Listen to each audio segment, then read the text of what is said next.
Welcome back to another episode of Inside SFPS. My name is Cody Donarski, Public Information Officer with Santa Fe Public Schools, and today I am joined with a very special guest. Today our guest is Superintendent Larry Chavez. Superintendent, how are you today? I'm doing well, thank you. I don't know about special, but I'm here to participate in your podcast once again. Well, I appreciate it. Thank you again for joining me. You're our first reoccurring guest. First time I had you on, we were talking about the crazy January we had. We just came back from break, and January was a crazy month. This time, we're going to switch it up again. We're not going to talk about your career or, how you got to where you are like we have done in previous episodes. We're coming up on the end of the school year, so I would like to talk to you about your first school year. It's not a complete full calendar year yet, but talking about your first year as superintendent. So we're coming up on the end of the school year. Graduation is about a week away from recording this podcast. And talk a little bit about what's been going on through your head and, coming up on graduation. Yeah, it's a great accomplishment, not only for me, but the team. We have a great team. We have a great unified supporting Board of Education. And also, I think, partnering with our community, partnering with our teachers, with our students has gone a long way. It's been a very, very tough year for everyone involved in education, but we've gotten through this year and we've done it together. And I think that's what's important to make note of. Without being together, it would have been a much more difficult year. So not only do we have graduation on the horizon, but we also have our budget going to the board for approval for next school year. So there's a lot of things, even though the school year is ending, there's still a lot of things on our plate to accomplish that we need to get accomplished before the end of the fiscal year. Absolutely. So let's go back to July 1st, 2021, which was your first full day here in your office. We're recording in your office at ESC.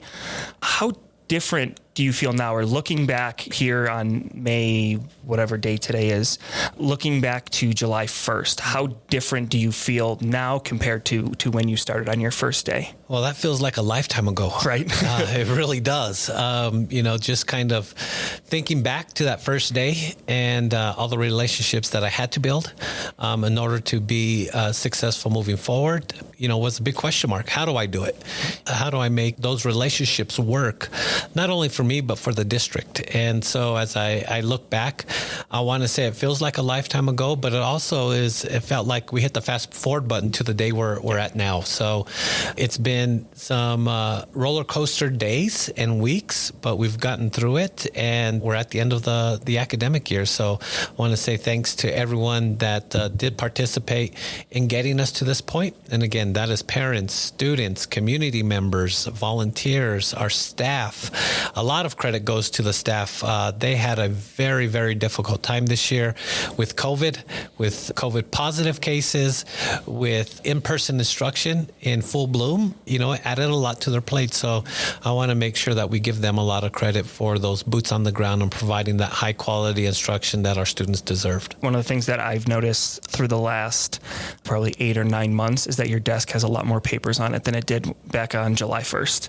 It does. Not a lot, but yeah, there is a few more pieces of paper on there, but it really is right now around budget and the CBA because we're going through negotiations with the union as well. So it's still a lot cleaner than Dr. Veronica C. Garcia had on her desk. You didn't know that there was a desk there. It was just stacks of papers.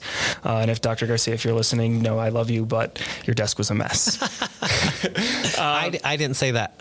Yeah, that was me. Sorry. So what do you think has been one of the tougher parts of being a superintendent that, some people might not know about? Obviously going through a pandemic, right. I think the easy answer is the pandemic and all the constant changes coming from PED and the state and the health orders. And, there was so much variety going on. It's hard to keep up with everything. But other than that, what do you think has been one of probably the more underrated things that has been difficult for you that maybe not too many people talk about or would know about?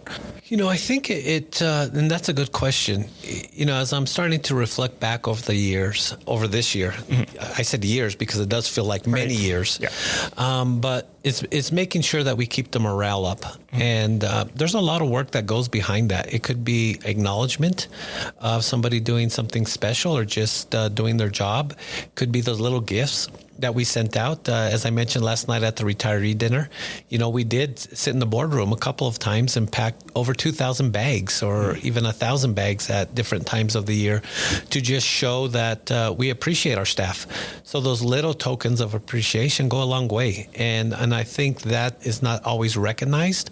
And so building that morale, knowing that we appreciate them, that we support them, does go a long way. And I think it was much needed this year because of how difficult this school year was. Yeah, absolutely. And I think that's one of those things that, as a superintendent, time is a big one. Like, I'm sure you have more meetings than there is time in the day, but that's kind of one that's out there. But it's one of those things that is kind of the X factor. Correct. Of if your morale isn't up, then everything else kind of falls. It's one of those things. It's kind of the glue that keeps the ship together. Right. And if you don't have that glue, the ship kind of starts to fall apart. Yeah, absolutely. And, we've had some tough times this year, just like every other district has. But I think with a great board, a great district staff, great leadership at the sites, we were able to really show all of our staff that we do appreciate them. So it goes a long way. I think it's something that should be recognized more often by superintendents or maybe district staff about, really showing your appreciation in any way you can. And it's not always about giving raises, right? It's about, those little gifts. If you remember, Cody, during Christmas, we gave every employee a little gift bag. And every employee also received a free gift certificate for a pizza.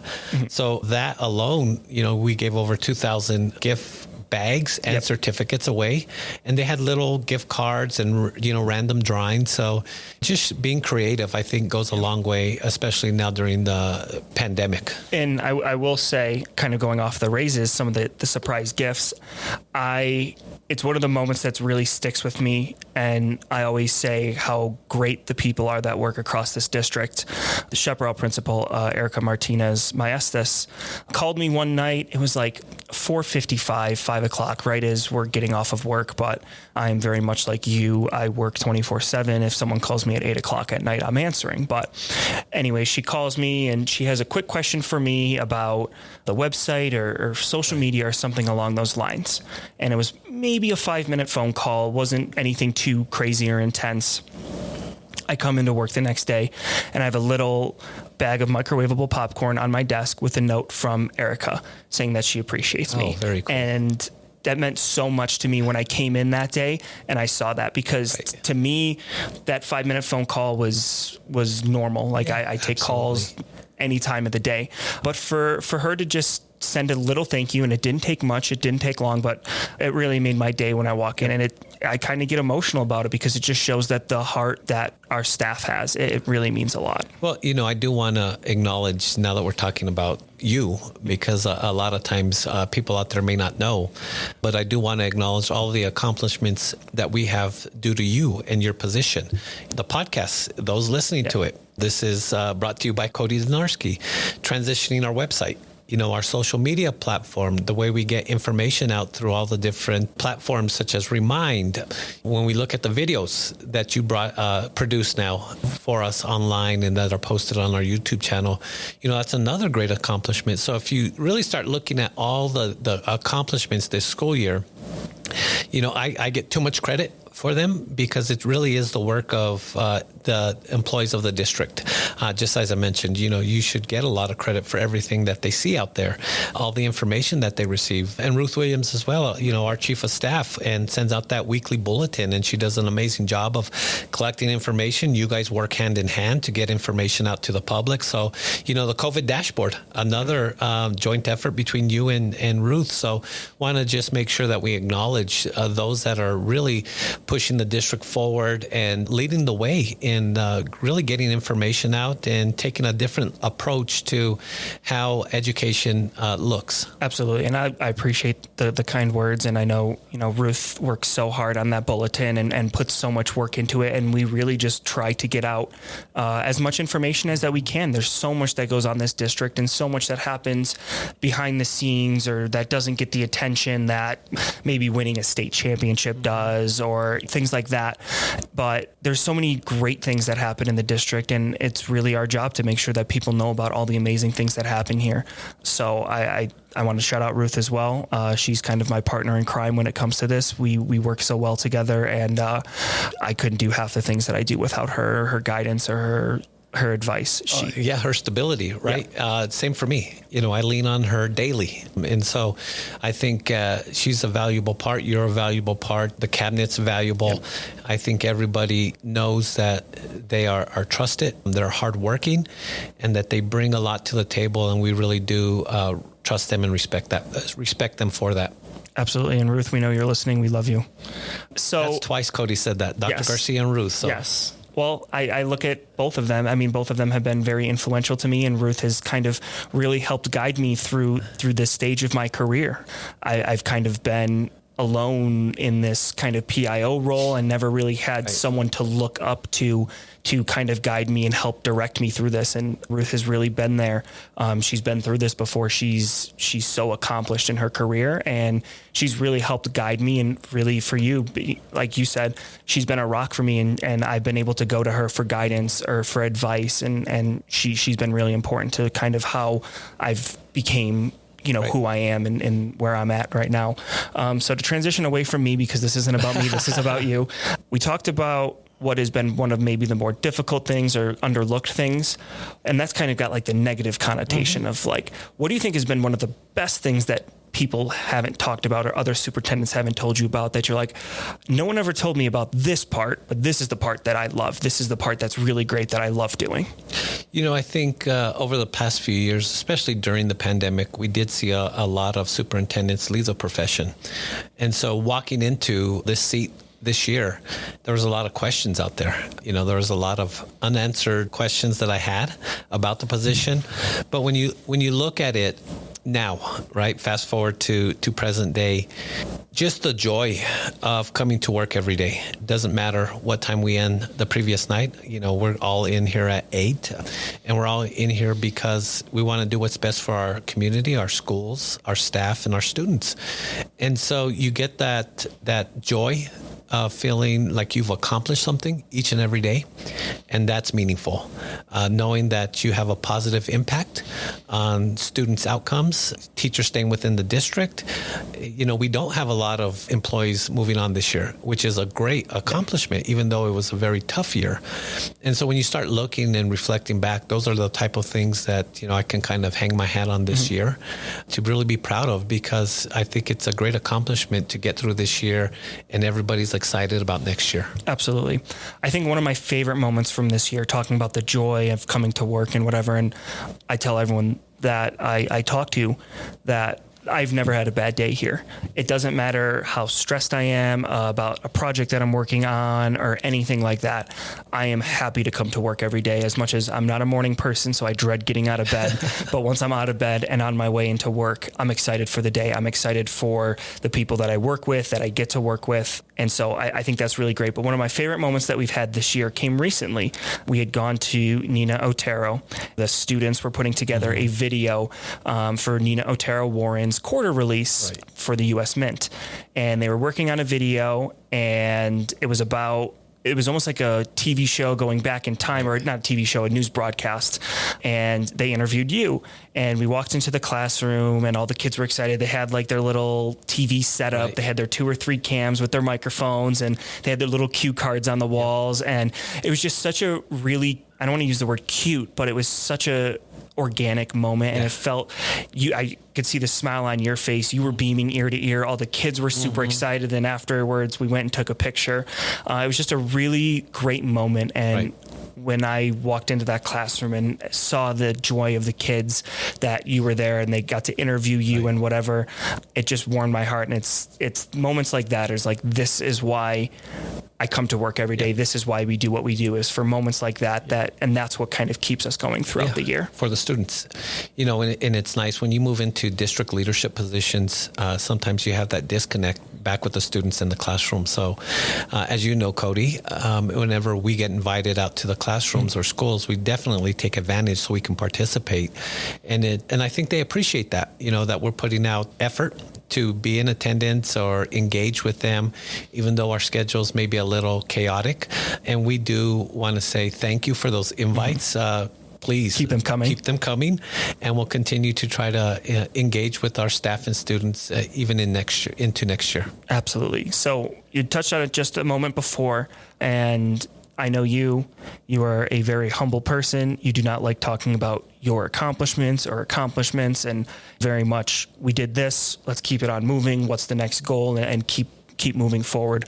But if you had to look back upon the last 8 months or so, what would you say are some of the biggest accomplishments or some of the things that you can really say in year one, this is what we accomplished? Well, I like the way you phrase it. It wasn't that I accomplished it. It's we accomplished it. And, I always talk about we or the team. If something does go awry, then I will take the responsibility for it. But other than that, I think it should always be we or the team. And I think some of the accomplishments that we've really, as we reflect back on, can smile about, is childcare for our Santa Fe Public School employees. I think that was something that, speaking with NEA President Grace Mayer, something she had wanted for about 10 years. And so it's in place for next year. Seats are full. There's a waiting list, and I know you're on the waiting list. I am. It's something that will help us retain and hopefully recruit teachers or employees of the district as we move forward. If there's a possibility for expansion, then, hopefully new staff and current staff take advantage of it. I think that's one. I also think, that opt-in opportunity scholarship with New Mexico Highlands for our juniors and seniors is another one to really speak about. There's many summer programs. Summer programming. Thank you for reminding me. Summer programming. And for those that don't know, please go to our website, sfps.info. Yep. And it is listed. We have free summer programming for Santa Fe Public School employees. That was a big accomplishment, and that's something that we want to do moving forward. And there's like 20-something plus programs. Right. Everything from, I think there's a gardening one, there's a summer rock camp, a summer drum camp, some real engagements, the Math Adventure Camp, which I'm super excited for this year. I know Executive Director of Curriculum Instruction, Peter McWayne, gets giddy talking about or thinking about Math Adventure Camp. So I'm really excited to get there this year and hopefully put together a really great video, because I know that the kids who have gone to Math Adventure Camp, it really helps them. And I think, and I might be butchering the stat, but I think it's like 96% of students who were at Math Adventure Camp were passing Algebra 1 their first and second quarter of their freshman year. So we have so many great options. I mean, you on your previous podcast, standards-based instruction. Yep. I mean, we're making the transition during the pandemic, or what was the toughest year in education. So I think that I also want to say, having both U.S. Secretary Cardona and New Mexico Secretary of Education Steinhaus on campus at Santa Fe High. I think there was a lot that we can really take a look back at and say we did well. But again, we should acknowledge everyone that took part of it. It's not just me. It's a team, and it was a joint effort. And I want to credit the board as well. Having a unified, supportive board helped me in my first year, to be honest. And I think with their support, we accomplished a lot. So I want to thank them as well. Absolutely. I think one of the other things too is the 7% raise, average of 7% raise, I should say. I know you correct everyone when 7% raise comes up, but I think one of the parts that gets kind of lost in it is not everyone is getting 7%, or it's only if budgets allow, or however. I'm not too privy with the business services side. Shout out to Chief Financial Officer Robert Martinez. I do not envy you or your job. That's too many numbers, too many spreadsheets, too many accounts, too much everything. At the board meeting, the last board meeting, when he went through the budget, my brain was just spinning. I'm like, I take pictures, make videos and podcasts. I can't keep up with all of these big numbers. So talk a little bit about the 7% raise, because I know it can get confusing for people, and it's kind of a little gray area for a lot of districts. Well, I'll try to keep it simple, because it can get very complicated. So of course we know the principals, assistant principals, and teachers all have new state minimums. So that's great. And when you move teachers and administrators to those new minimums, a lot of times it's 7% or greater. So that's why we talk about the average part. The new minimum hourly is going from 14, which was a district policy, to 15 now. Outside of that, all employees throughout the district, except for myself, will be receiving a 7% raise. So when we look at it and we start to compare across the state, we are going to be able to provide something that maybe some other districts may not be able to do. So when you use that word average, and it says average of 7%, to get an average of 7, you have to have 3s, you have to have 10s, and you have to have 11s. It's simple math, right? For us, we can say average, but the reason why we say it is because we know there are going to be some that receive 20 to 30%. It all depends if they're moving teacher levels or if they become a principal versus a vice principal or an assistant principal. So what we can say is everyone is receiving a 7% raise. It could be higher. Which is awesome. And that's something not all districts can say. Right. I agree. So we're coming up on your time limit. I know you don't like these podcasts going for very long, so I will wrap it up because I know you have other meetings going on after this. I think we can add that we're still continuing with the podcast through the summer. Yes, we're continuing with the podcast through the summer. I will throw out a little teaser. If you do like Inside SFPS, we will be releasing a new podcast next school year. I won't give too many details, but I think it's going to be a really great podcast. It's going to be really fun, and it's going to be a little different than this. It's not going to be me interviewing, so if you don't like me or like my voice, this podcast will be for you. Which they've said at a board meeting. Yes. Yes. So the last thing we're going to end with, normally we end with the best piece of advice a teacher has given you, but to keep it relevant with kind of what we're talking about, what would you say is the best piece of advice that you were given after you took the superintendent job? It's pretty simple. You're not going to please everyone. It's that simple. And it's very true. It didn't matter what decision I made. It didn't matter what we put out through our communication platforms. We were not going to please everyone. The difference between any position I've had prior is that they will voice their opinion. And they will voice it and they'll let you know that they're not pleased. But at the end of the day, I can sleep well with the decisions because I know it's in the best interest of staff and students. And if we keep that in mind, then we can reassure ourselves that the decision was correct. It was the correct path. And I can lay my head down at night and sleep and get up the next day and come right back to work.